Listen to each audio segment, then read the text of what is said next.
পাউলিনিয়া গাছ সবসময় এক নলা রাখতে হবে, অর্থাৎ পাউলিনিয়ার এই যে সোজা যে কাণ্ডটা আসছে এই কাণ্ড সোজাই রাখতে হবে, নাহলে এগুলার ভালো কাঠ হবে না, ভালো দাম পাওয়া যাবে না।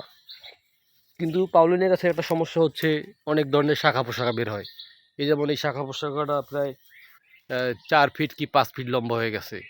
এটা যদি রাখি তাহলে গাছটা লম্বা হবে না আর মোটা হবে না। যদিও একটু বাঁকানো হয়েছে মাঝখানে, এটাও ঠিক হয়ে যাবে আশা করি। কিন্তু আমি যে কাজটা করব সেটা হচ্ছে এই এই শাখাটা আমি কেটে দিব। একটা কঞ্চির মাথায় কাঁচি বেঁধে চেষ্টা করছি এই শাখাটা কেটে দিতে পাউলিনিয়া গাছের। দেখি সফল হই কি না। এই তো